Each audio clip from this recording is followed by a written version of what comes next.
Hoje quero falar sobre um tempo de poda. Coloca a primeira imagem. Eu estava andando esses dias, indo para a academia e na avenida assim, foi feita uma poda muito grande nas árvores da avenida, sabe?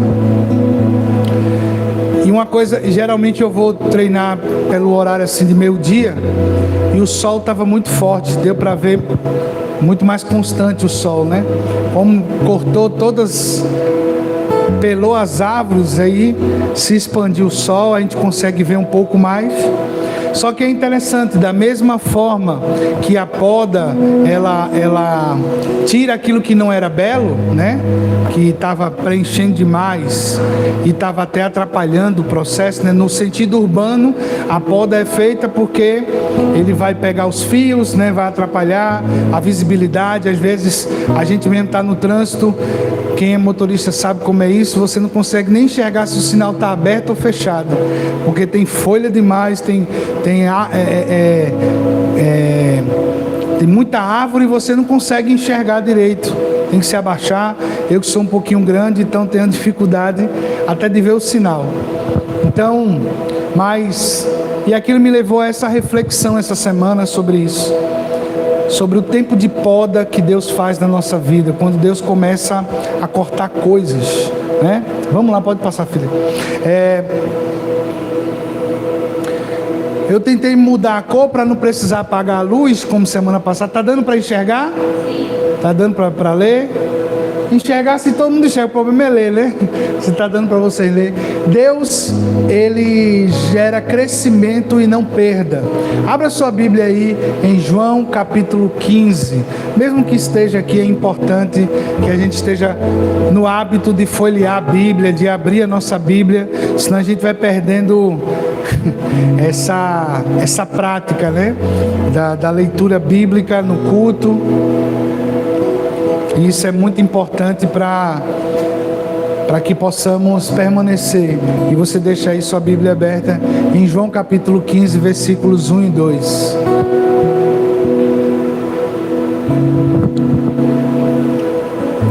Às vezes eu estou tão acostumado com coisa digital que eu já abri minha Bíblia e tentei dar um zoom assim. Alguém já aconteceu isso?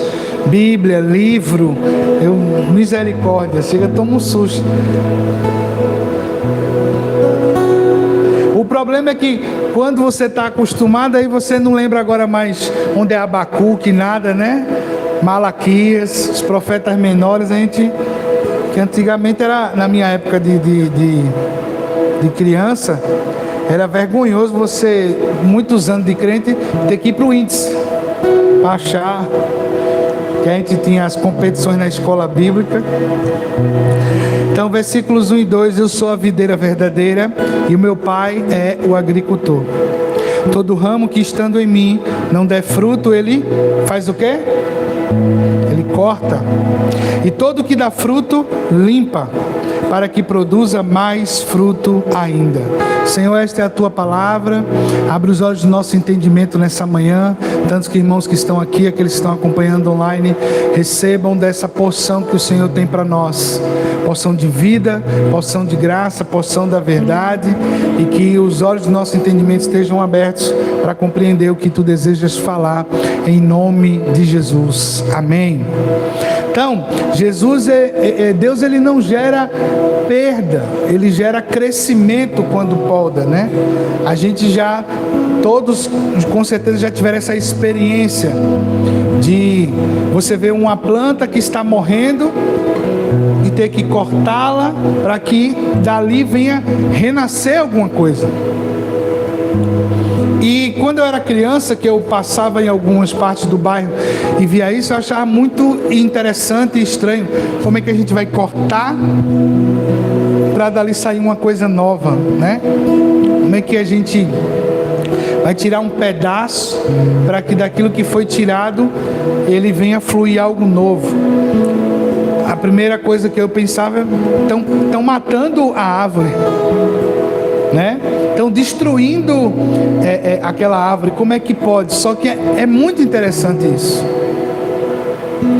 Aqui recentemente agora tinha um baobá, né? O baobá é uma árvore grande e ela vai ficando oca por dentro. Um empresário há muitos anos, é conhecido aqui na própria rua São José, lá para o final, era o baobá do poeta. Só que ela era muito bonita por fora, mas por dentro estava ficando oco. E ao longo dos anos vem caindo, quebrando, até que recentemente caiu uma grande parte, muito perigoso. Então muitas vezes por fora tá aquela coisa bonita, mas por dentro a gente não consegue enxergar, né? Então o tempo de poda, ela vem para até tirar a beleza da aparência, amém? Vem para arrancar de nós essa falsa sensação, essa beleza de aparência que não é real, que não é verdadeira na nossa vida. Então o texto, Jesus está dizendo aqui: eu sou a videira verdadeira e o meu pai é o agricultor.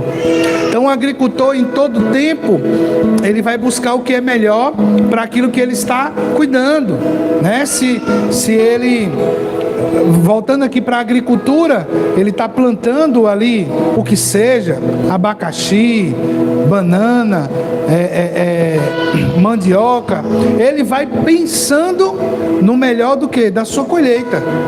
Então ele vai proteger de quê? Pragas. Ele vai ter todo o cuidado, porque ali houve o quê? Um investimento. Então, quando há investimento, nós calculamos mais, né? Nós temos mais cuidado. Então, a poda, ela é necessária, ela não é opcional, tá? A poda, né? O corte, a limpeza, ela é totalmente necessária, não é opcional. Na cidade, uma árvore que pode crescer, não pode crescer de qualquer jeito. Se ela crescer sem direção, ela invade as ruas, encosta em fios e causa acidentes. Então, ela não pode crescer de qualquer jeito, no sentido urbano. Pode ficar tranquilo, viu, minha filha? Não tem problema, não me incomoda. Quando você, aquilo que eu estava falando no início, as árvores, é bonita, né? Quando elas começam a criar aquele buchozinho. Tem alguns estados aqui, quando a gente vai para Alagoas, tem alguns que se fecham, é bambu, é a coisa mais linda do mundo, né? Só que ali não é um contexto urbano, já é um contexto de rodovia e tal. Mas no contexto urbano, aonde vive muita gente, é diferente. Essa avenida aqui mesmo, né, a São José, ela é muito conhecida aqui pelas árvores e tal, mas sempre tem que haver essa poda, porque senão não vai enxergar nada, vai ser muito difícil.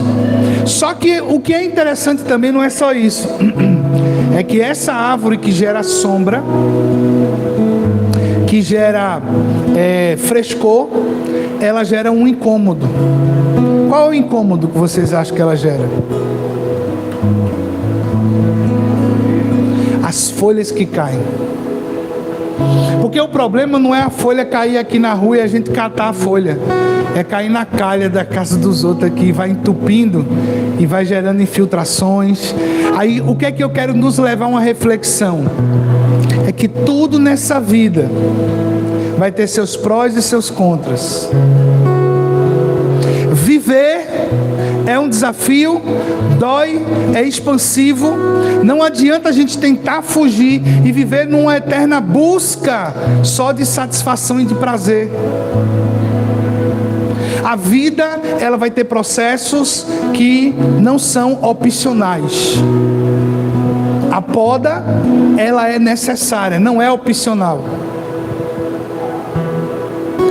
Porque se você deseja avançar e crescer na sua vida, você vai ter que se submeter a um processo.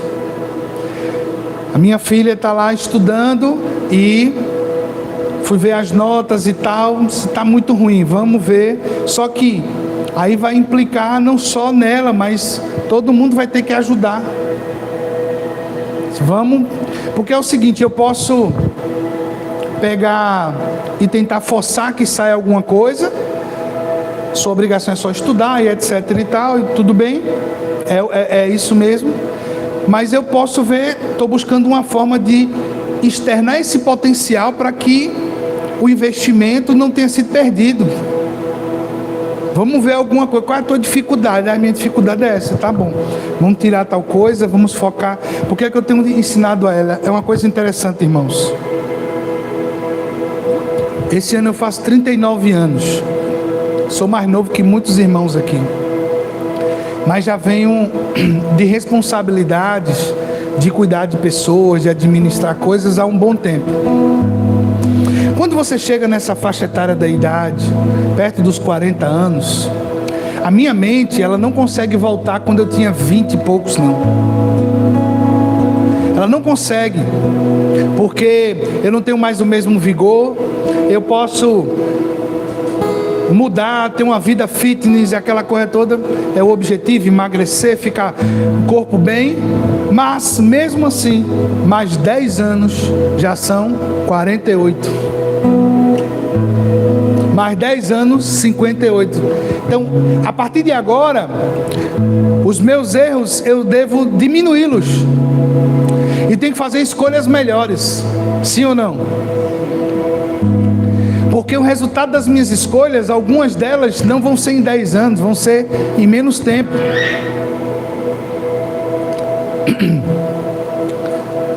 Então, aí é o que eu tento passar para ela. Agora você pode escolher se você quer se aposentar aos 40 ou se você quer trabalhar, fazer o que você quiser para desfrutar de uma aposentadoria trabalhando e doente.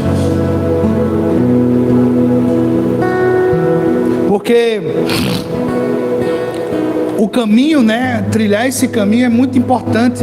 Gente, se a gente parar para analisar o quanto a gente já desperdiçou da vida, o quanto a gente já desperdiçou de dinheiro, o quanto a gente já desperdiçou de tempo, e tem coisas que não voltam atrás.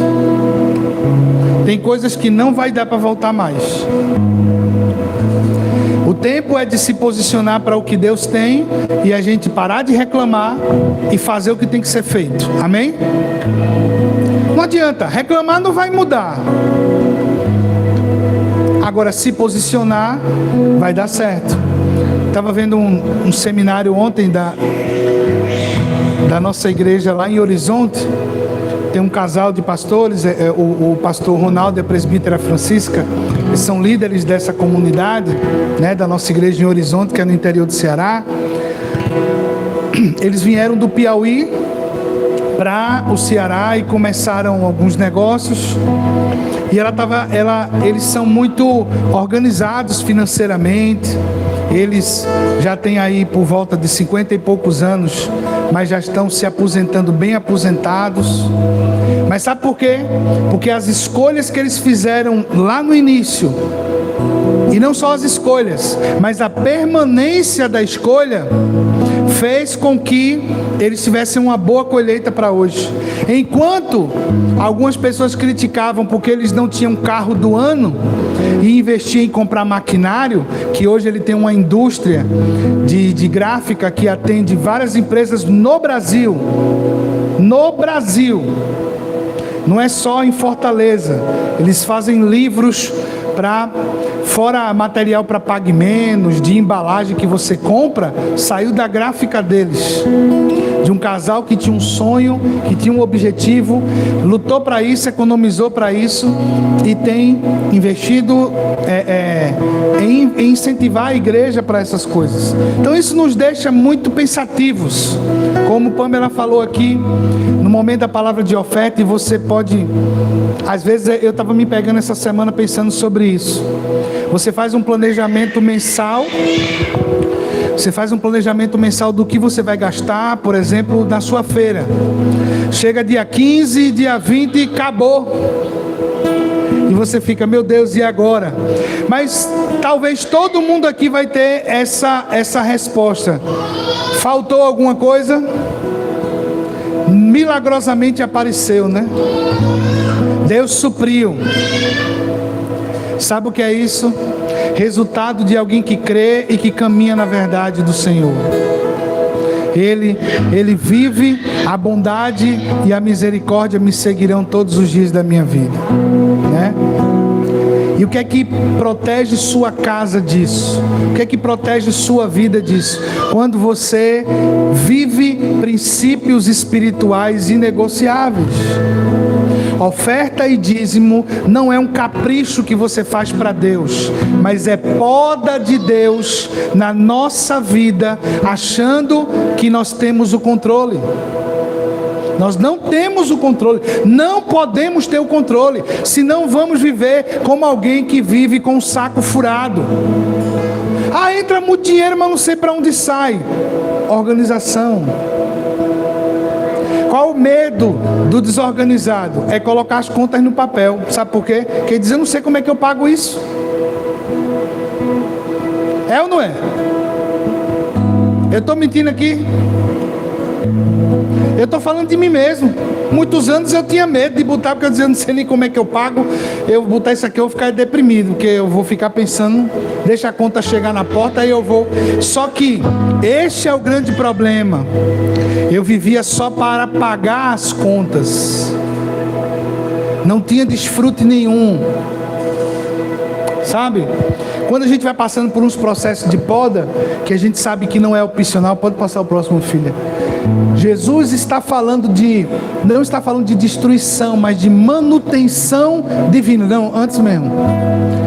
Jesus não está falando de destruição, mas de manutenção divina.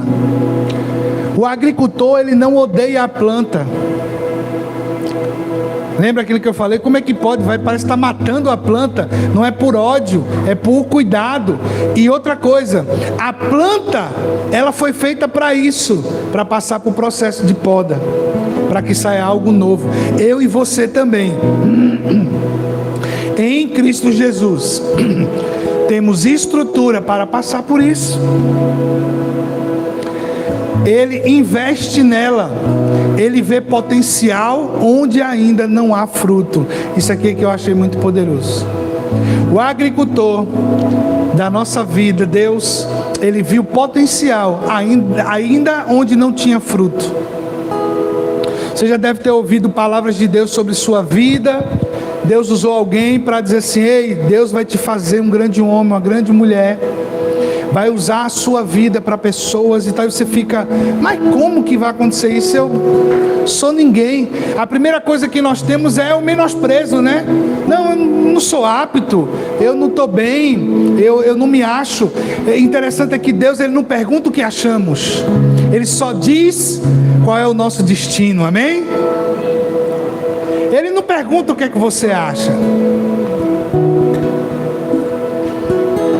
Quando ele vai chamar Moisés, ele não pergunta, Moisés, o que é que você acha de libertar o povo? Não, ouvi o clamor do meu povo e eu vou usar você. Não, Senhor, mas eu não estou preparado. Primeira coisa, respeite o ambiente, tira a sandália dos pés. Você não está falando com qualquer pessoa. Entende?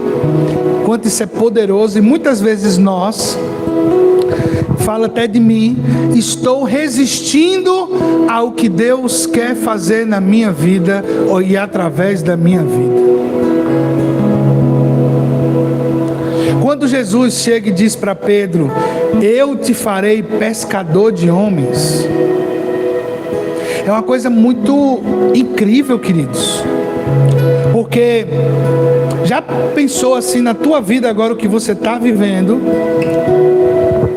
na tua profissão, e Jesus chega e diz assim, eu farei de você um pregador do Evangelho, eu quero te tirar desse contexto e te levar para outro, um contexto que você não conhece, um contexto que é uma novidade para você, mas é um contexto que eu tenho para ti, que vai mudar a tua história e vai abençoar vidas. Por isso que a gente tem que sempre olhar para o propósito e não para o processo. Eu estava conversando com algumas pessoas, um tempo desse com os amigos, do quanto o Evangelho foi importante na minha família. A gente teve um pastor, o pastor Jurandir Rangel, já está no Senhor. Esse homem, um homem intelectual, muito conhecedor, homem inteligente, escolheu passar o resto da sua vida dirigindo uma igreja num bairro periférico e investindo todo o seu conhecimento para quem quisesse aprender com ele. Fez seminários, formou pessoas capacitadas, investiu em pessoas. E eu sou fruto desse trabalho desse homem, meus pais, minhas irmãs e muitos outros, até irmãos que estão dando fruto em outros lugares. Ele não teve um grande ministério, ele não tinha nem muita propensão para isso. Ele teve processo na sua vida, muito machucado pela instituição e não focou muito nisso, mas era um homem muito ético, muito íntegro, pregava e ensinava a palavra do Senhor. E há uns 3 anos, eu acho, Deus o recolheu. E isso me fez refletir. O que é uma vida que vale a pena viver? Porque muitas vezes a gente calcula como termina, se a gente deixou um grande legado de nome, etc. Ok, também. Mas às vezes o que você construiu na vida de alguém. Tem pessoas que marcaram a sua vida, que é aquela irmãzinha simples da igreja. A gente está vivendo um tempo onde as pessoas estão buscando tanto referência de performance que esqueceu o que é a base.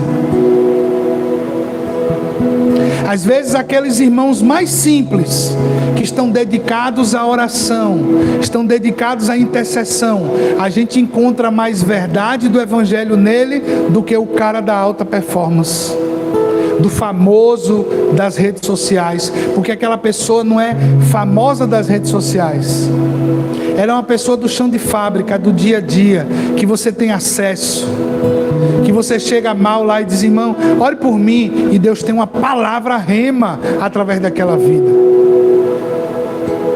Nós estamos vendo lugares cheios de pessoas em busca de um contentamento, mas quando Deus começa a podar, Deus começa a virar a chave, Deus começa a mexer, a pessoa já começa a se sentir incomodada e se esconde, foge, procura um lugar mais confortável. Por quê? Nós não queremos passar pela poda. A poda, ela é necessária, ela não é opcional, e agradeça a Deus por isso.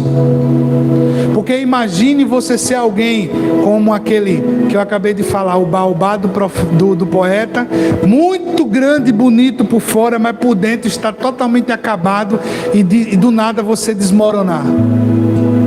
Estão entendendo?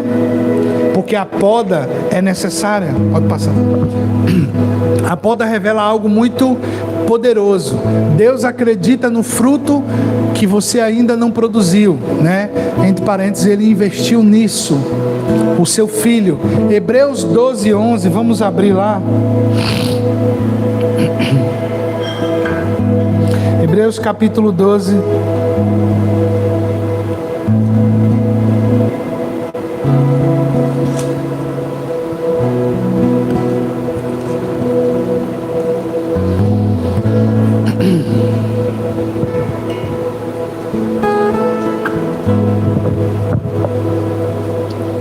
Esse texto aqui é muito interessante. Preste bem atenção. Toda disciplina com efeito, né, de imediato, no momento não parece ser motivo de alegria, mas de tristeza. Ao depois, entretanto, produz fruto pacífico aos que têm sido por ela exercitados. Que frutos são esses? Fruto de justiça. Bota aqui, por favor, a versão NVI. 12:11. Capítulo 12, versículo 11.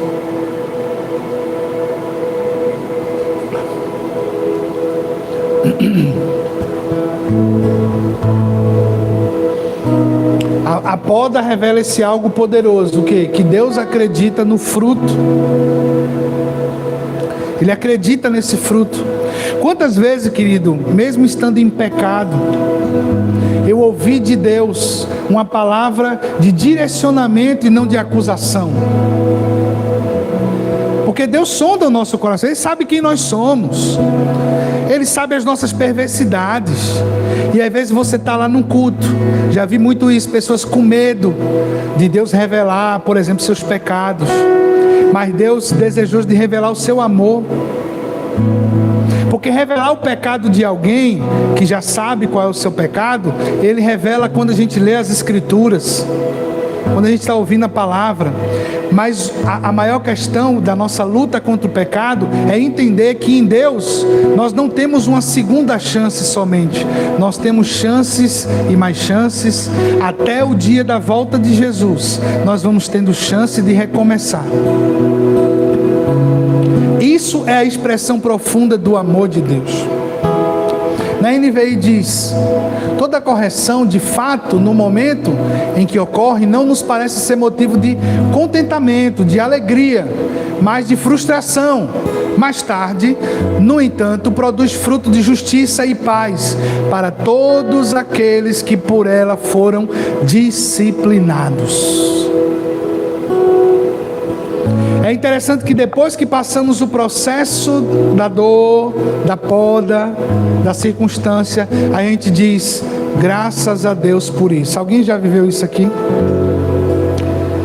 Eu falo muito sobre a disciplina do meu pai. Meu pai era muito severo, mas graças a Deus pela severidade dele. Muitas vezes a severidade com que os nossos pais vão nos criando são demandas importantes para nós. Sabe por quê, irmão? Porque mesmo eu tendo medo do meu pai sendo severo, castigador, eu fui um bocado de M, filho de crente e tal, e fiz muita coisa. Já roubei, menti muito, enganador, aproveitador, preguiçoso e um bocado de milacria que tinha. E o mais interessante é sua mãe olhar e dizer assim: meu filho é uma bênção, né? Sua mãe, continue crendo, continue declarando. E você sabe que você não é essa bênção toda. Mas isso é que é importante, é você receber essa porção de graça, de palavras de vida. E aí eu digo graças a Deus, porque eu convivi com pessoas que depois, se eu tivesse andado no mesmo curso, eu estaria muito pior, já teria morrido. Convivi com muita coisa ruim, mas Deus me alcançou. E sabe o que é interessante do tempo que não volta atrás? São as propostas de Deus para nós. Quando eu tinha 19 anos, Deus me deu uma palavra de vir para essa cidade. Se eu não tivesse vivido certas coisas em Deus, eu não estaria apto para obedecer a Deus e viver o que eu vivo hoje, com uma família maravilhosa que eu tenho, na oportunidade de estar dirigindo uma igreja e de ser bênção na vida de outras pessoas. Mas tudo porque houve lá atrás disciplina para me colocar no eixo. Muita disciplina, muita dor de cabeça nos meus pais. Porque hoje eu sei como é você passar o dia todo trabalhando e chegar em casa ainda ter demanda de escola, reclamação de menino, que não sei o que. É difícil, irmão.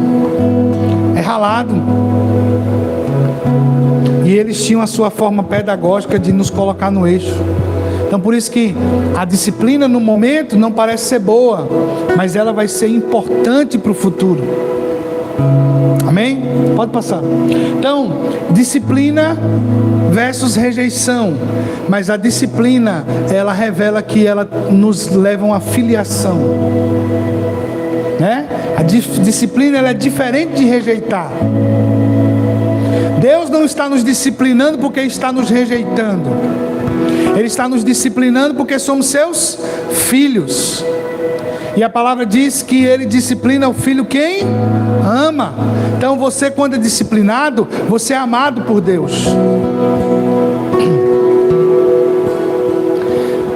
Quando eu falei aqui sobre a questão de que às vezes processos de dores são manifestação do amor de Deus sobre nós, é que a pior coisa seria Deus nos lançar para a segunda morte, onde não haverá restauração. Mas quando a gente paga o boleto aqui e agora, estamos sendo disciplinados, porque não vamos enfrentar essa disciplina na vida após a morte. Porque a segunda morte significa que não há salvação nenhuma. Foi lançado com o diabo no sofrimento eterno, aonde ali haverá choro e ranger de dentes e acabou-se. Acabou. Mas quando você é disciplinado por Deus agora, é expressão do amor de Deus para nos colocar no eixo, para alinhar a nossa vida, para nos levar para o que Deus deseja. Porque, irmãos, a palavra do Senhor diz que os pensamentos de Deus a nosso respeito são pensamentos de guerra, de paz e não de mal, para nos dar o quê? O fim que nós esperamos. Mas só que Deus, Ele alinha o nosso coração para aquilo que Ele tem para a nossa vida. Nós somos muito resistentes ao que Deus tem para nós. Nós temos um problema muito grande com resistência, porque estamos em busca só de conforto. Pode passar. Então, o C.S. Lewis diz que Deus sussurra em nossos prazeres, fala em nossa consciência, mas grita em nossas dores. Deus, Ele sussurra em nossos prazeres. Quando a gente está ali no pecado, Ele vai sussurrando a sua palavra, falando em nossa consciência, mas em nossa dor Ele está gemendo, Ele está gritando. E muitas vezes o grito de Deus é: saia daí, levante-se, se posicione, abra os seus olhos. Mas a gente muitas vezes persiste de viver uma vida sem expectativa nenhuma. Como assim? É a vida no automático. Só acordar, o trabalho, cumprir uma demanda, ter uma responsabilidade, volta, pronto, acabou-se. E viver essa vida assim. Nós não fomos criados para isso. Não fomos projetados para isso. Terminou as crianças? Por que estão aqui? Vamos ver isso aí. Eu estou pensando, não sei nem que horas são.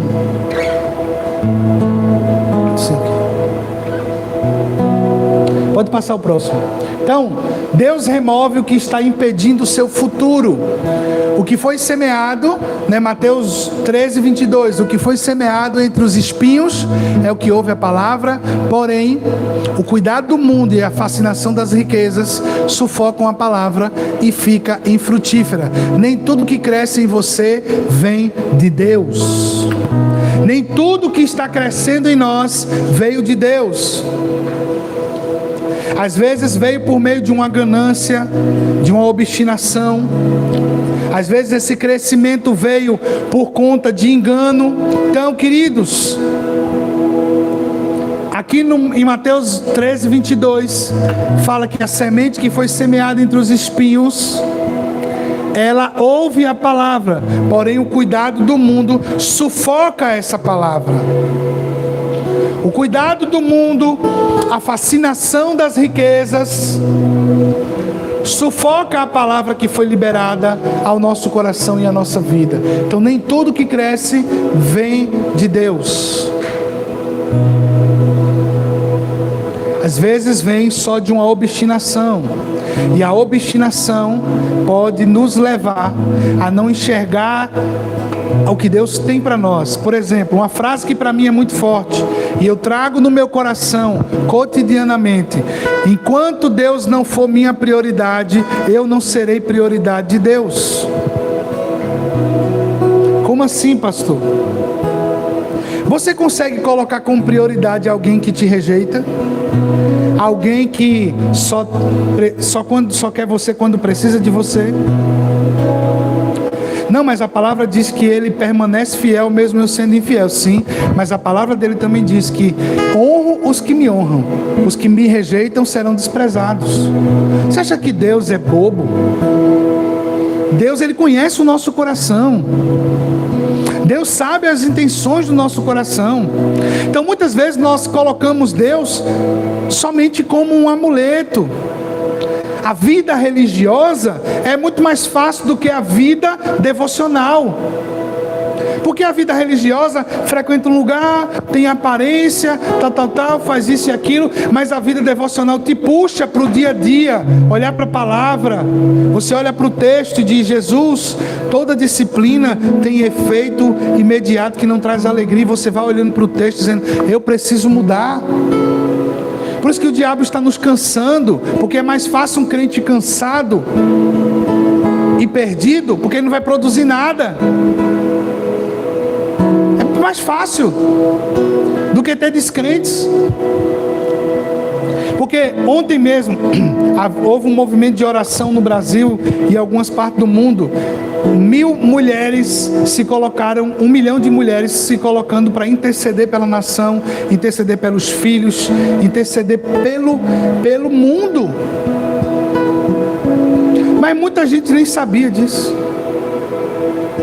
Porque estamos tão preocupados com a nossa própria vida, as nossas próprias coisas. É muito melhor que você esteja cansado. É muito melhor você cansado, que você não consegue ver a dificuldade do outro.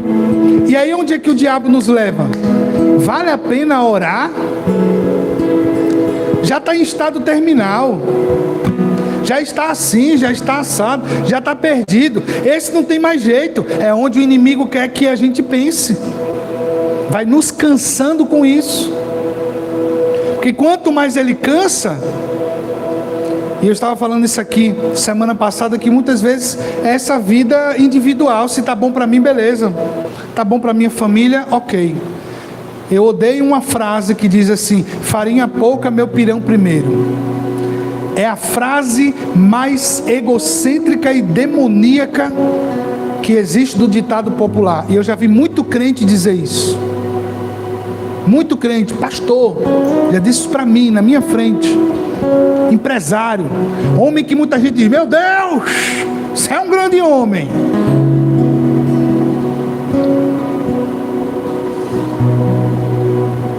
Imagine se um menino dos 5 pães e 2 peixes dissesse: não, meu filho, farinha pouca, meu pirão primeiro. E aí? Quantas vezes tu teve que comer do pirão dos outros? Porque tu não tinha nem farinha. Por isso que Jesus não nos chama para viver uma vida religiosa, dogmática, de estética. Jesus nos pouda para dizer assim: se eu não for sua prioridade, você vai viver só da bondade e misericórdia. O que é isso? É o que vai, é o resto. Se o resto com Deus já é bom, imagine ser a prioridade da graça dele. Vocês estão entendendo onde eu quero levar vocês, irmãos?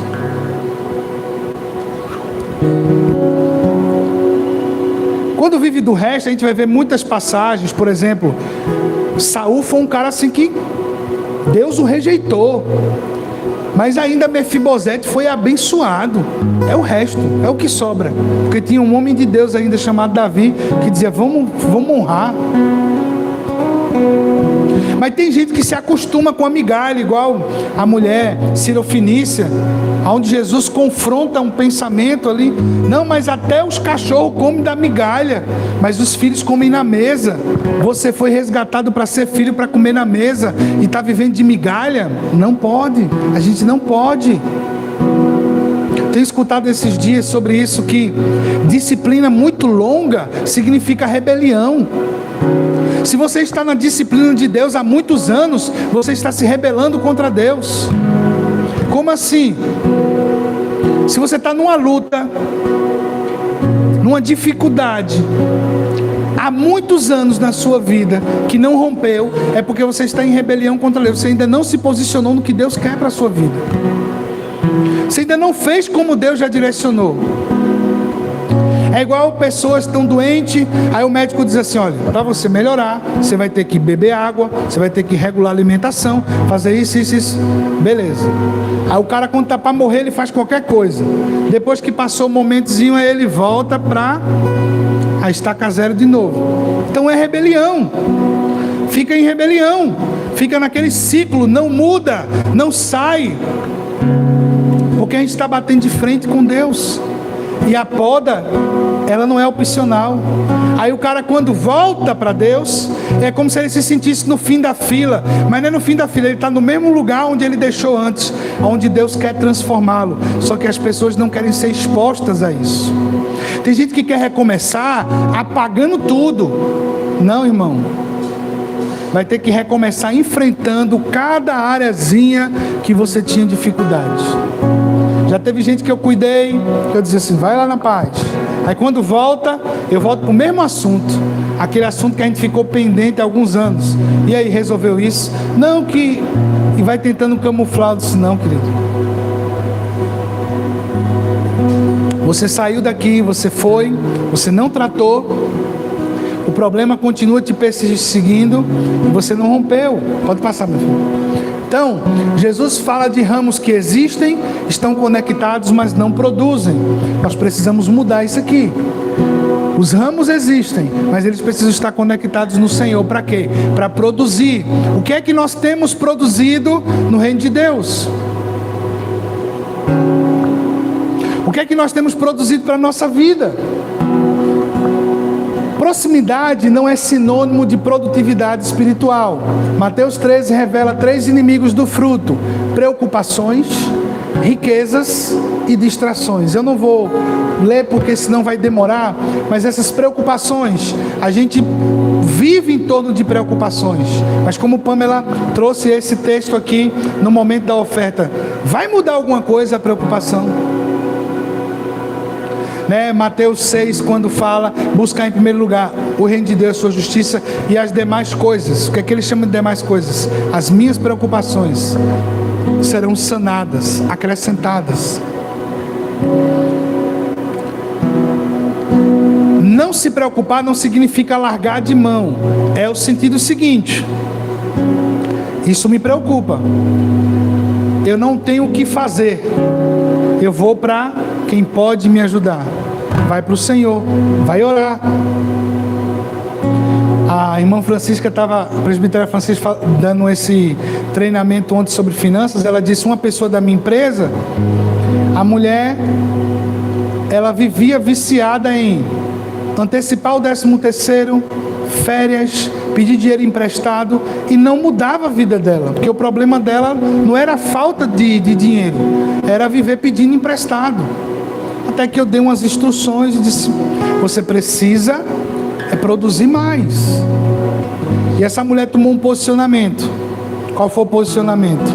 Sair daquela questão de empréstimo e foi para casa e começou ao invés de chegar em casa, assistir uma televisão, foi produzir sobremesa para vender no próprio trabalho e na redondeza.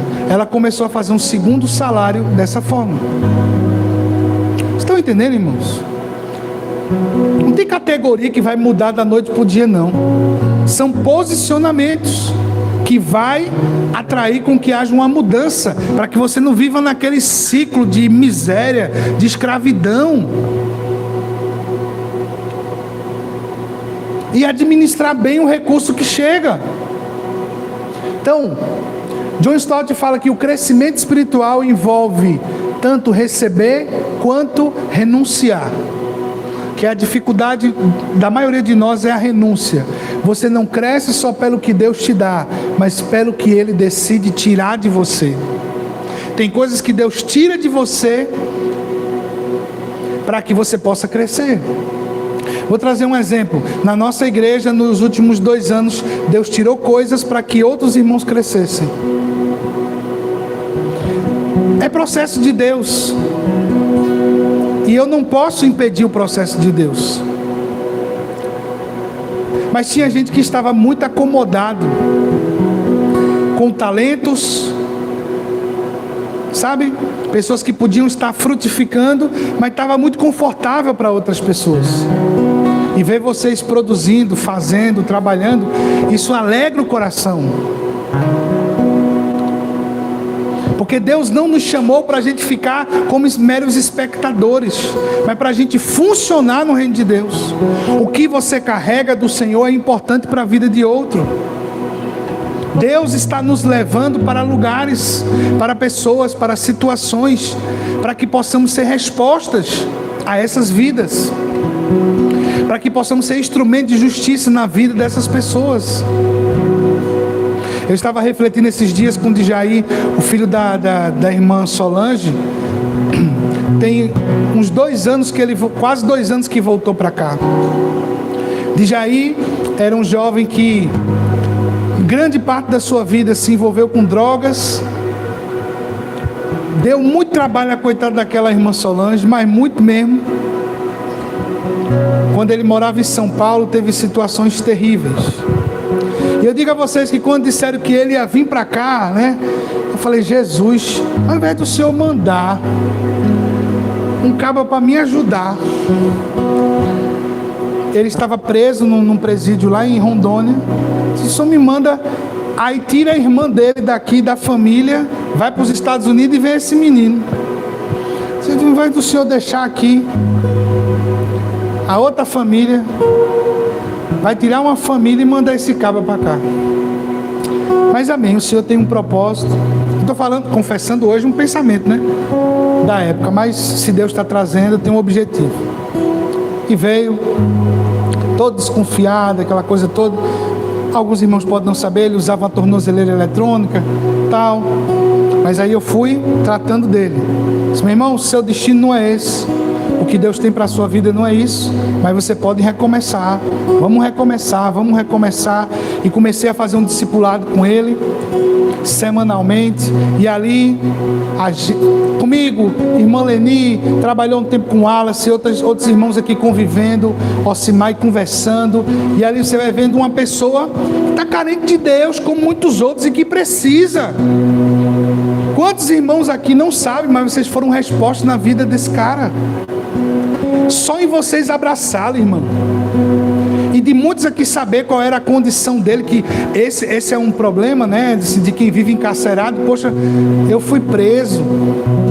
Mas a palavra diz que o órfão vai habitar em família, o estrangeiro vai habitar em família, o preso ele vai ser restaurado.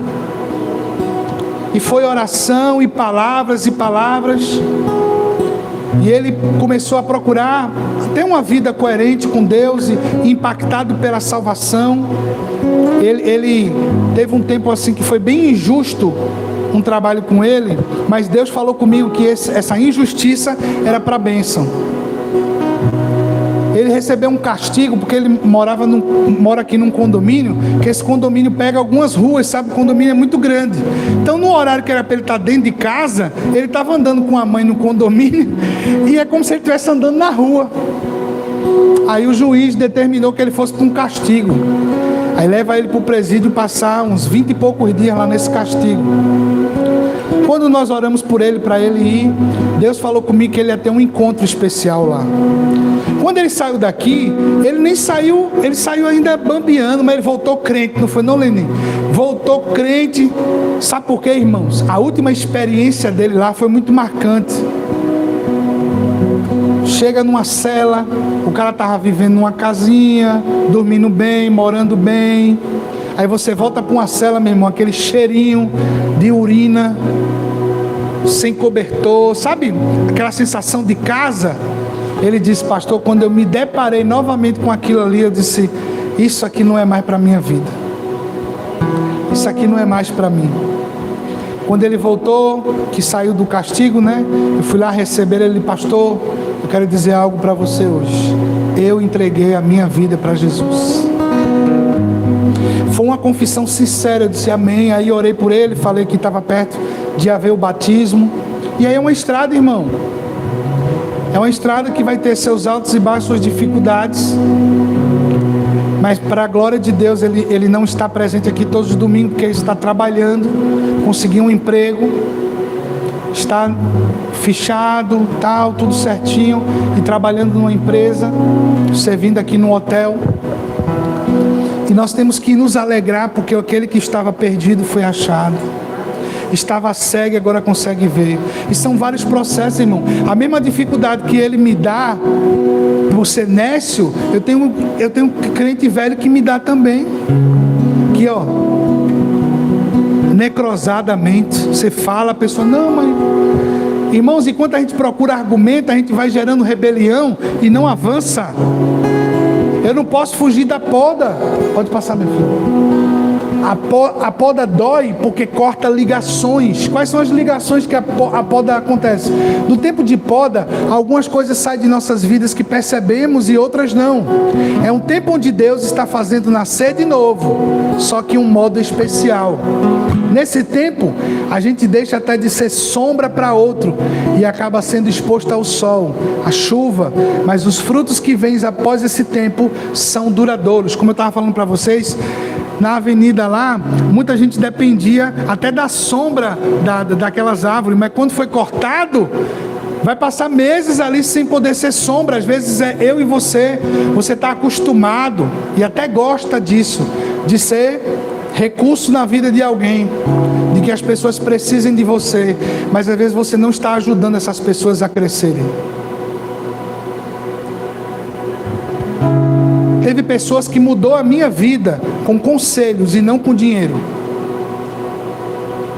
Porque enquanto me dava dinheiro, alimentava o monstro que eu carregava. Agora, quando veio conselhos para romper, para mudança, para tomar posicionamento, essas coisas fizeram sentido real na minha vida. Entende? Me posicionou de uma maneira correta.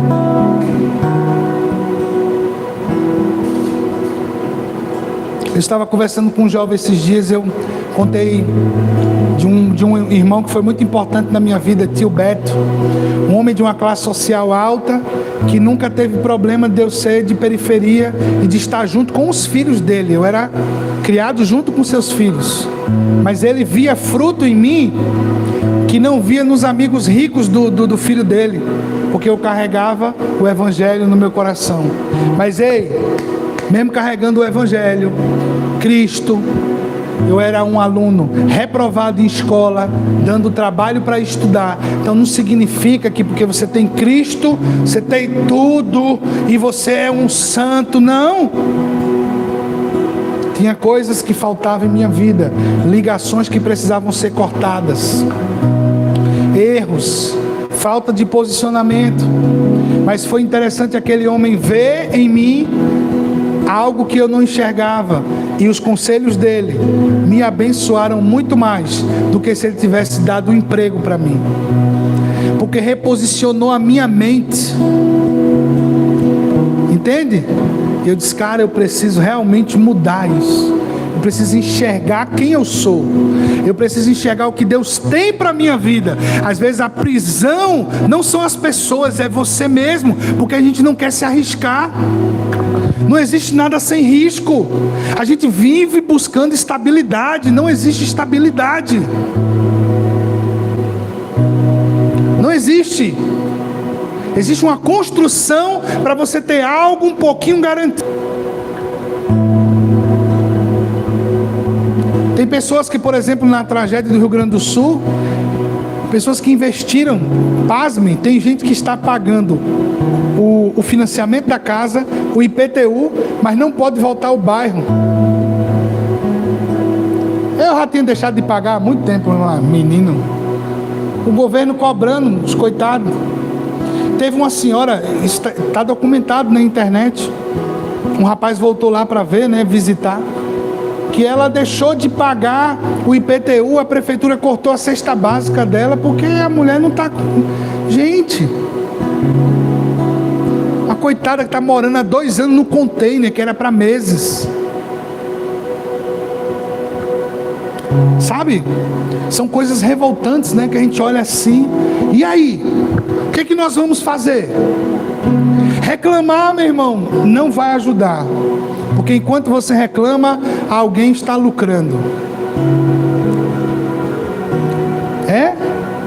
Existe gente tão besta que não sabe dar valor às coisas. Eu vi essa semana uma coisa interessante. Como nós temos agora uma leva nova de carros elétricos chineses chegando no Brasil, um carro paia, mob, que para mim a pessoa não tem massa encefálica, que dava 80 mil no carro daquele, bem pequenininho, 80 mil, você sabe o que é jogar seu dinheiro fora. 80 mil você compra um Corolla 2015, top de linha, e acaba comprar aquela caixa de fósforo por 80 mil. Não, porque o carro do ano de entrada. Sabe o que aconteceu agora? Pelo fato de chegar muito carro chinês e tal, estão dando desconto de 40 mil reais. Poxa, sabe qual é o nosso problema? Nós aceitamos tudo, porque encontramos um conforto em coisas que não deveríamos estar confortáveis. Encontramos conforto no pecado, encontramos conforto na preguiça, encontramos conforto na procrastinação, porque nós não queremos enfrentar, não queremos cortar ligações. Os frutos do Espírito que estão lá em Gálatas 5, 22 a 26, são frutos duradouros, mas a gente às vezes prefere manter os frutos da carne, porque tem um certo conforto. Qual é o conforto? Muita gente está fazendo. Pode passar, meu filho. A dor da poda não é superficial, porque Deus não corta coisas aleatórias. Ele corta o que está ligado a nós: hábitos, ambientes, pessoas, versões antigas de nós. A poda nos chama para tirar tudo isso, e às vezes nós não enxergamos que temos isso. Como eu estava dizendo aqui a vocês, eu sou filho de crente, cheio do Espírito Santo, ora em outras línguas, profetiza, mas tem coisa que está precisando ser mudada. Não dava testemunho na escola, repetindo de ano e etc e tal. Por quê? Porque algumas coisas são mais confortáveis para mim do que outras. Então, como eu falei no início, tem coisas na nossa vida que não vai dar para a gente estar errando mais, como se fosse criança. Você não tem mais tempo. O negócio é agora. As escolhas precisam ser mais bem calculadas e assertivas. Precisam ser melhores calculadas. Olha, uma das coisas que eu mais gostava era ter recurso para comer em restaurante, tomar café, almoço e janta. É maravilhoso. Só que quando você vai calcular isso, é muito dinheiro, irmão. Isso é para quem tem que ter dinheiro sobrando para isso. Então, quando as coisas apertam, quando o tempo de poda vem, quando o tempo de reorganização chega. Aí ontem estava em casa, tinha um camarãozinho. Eu não posso comer camarão, tomei logo um antialérgico. Preparei um camarão bem bonitinho para a mulher. Fiz uma massa. Tinha um porquinho que uma pessoa ali sempre me dá um porquinho, aí fiz um porquinho top, cortei, tal. Foi a nossa janta. Fosse sair para gastar, ia gerar dívida, mas tem em casa. Mas por quê? Porque eu quero criar hábitos de preguiça. Isso é muito sério, irmãos. A gente vai se acumulando em coisas onde a gente chega um momento. Você vê hoje, tem jovem que não sabe fritar um ovo, pelo amor de Deus. Não sabe fazer nada. Queimar arroz. Não tem condição. Bota essa molesta lá com água, com sal, tampa e deixa 10 minutos. Acabou. Não pode queimar o arroz não. 10 minutos, gente. 10 minutinhos. Vai sair o vapor e pronto. Pode ficar até um pouquinho durinho, mas pelo menos não vai queimar. Queimar o arroz. Mas sabe o que é isso? É que a gente almeja muito posições de riquezas, mas não existe ninguém rico, verdadeiramente, que não sabe fazer as coisas.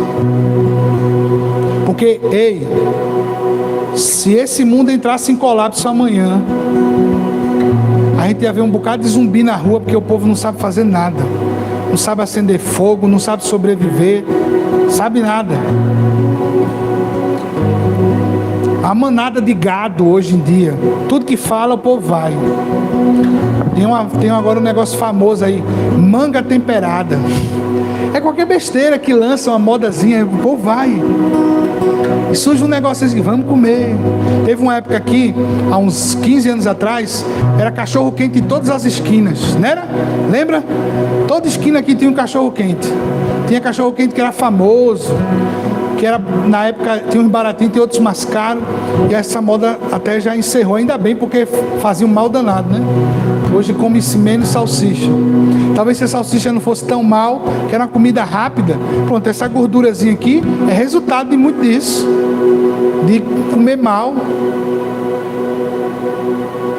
E hoje em dia a gente vai... Mas pastor, o que é que isso tem a ver? Tudo, irmão.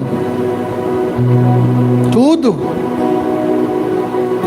Qual a expectativa de como você acorda? Qual a expectativa de quando você se levanta em casa? Qual a parceria que você e sua esposa têm no cuidado da casa? Qual é a parceria que nós temos com os nossos filhos para introduzi-los? As minhas filhas são muito diferentes. Analise minha versão. E minha esposa sofreu muito para que eu me posicionasse. Eu era um cara altamente relaxado, sujo, não tinha limpeza, porque usava a desculpa de ser criado por mulheres, elas fazerem tudo e eu só fazer o básico. Só que agora tem um casamento, tem tudo isso. Foi uns 10 anos na minha cabeça ali, ó.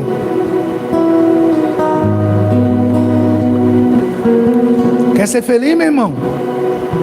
Faça logo a parceria com a mulher. Limpem, sejam organizados. Vai dar certo. Mas levei tempo para aprender, para me submeter. Estava em rebelião e isso prejudicou meu casamento. Prejudica até os filhos, porque os filhos são... Já a Letícia é diferente. Ela chegou ontem e disse: eu quero fazer serviço de adulto. O que é serviço de adulto? Eu quero limpar esse fogão. Aí a menina se estica todinha, meu filho, para limpar o fogão. Já está intrínseco nela, glória a Deus. Disse, amém. Amém, que não vê igual, já vai ajudar muita gente. Mas o amor não pode ser maior do que um pelo outro. Um vai dar mais trabalho, outros vão ser mais sensíveis de uma coisa, outros não. E assim vai sendo. Pode passar. A dor, ela não é superficial. Tudo isso dói porque fazia parte da nossa identidade. Então, quando a identidade está sendo mudada, quando a identidade está sendo confrontada, identidades são coisas que foram colocadas também em você quando você era criança. Às vezes você tem muitos irmãos, né? Criado com muitos filhos, e vão colocando uma identidade em você. Por exemplo, o erro dessa geração que tem poucos filhos é doentinho, pode fazer nada. Esse menino é doente. Supre os filhos, né? Que a gente precisa.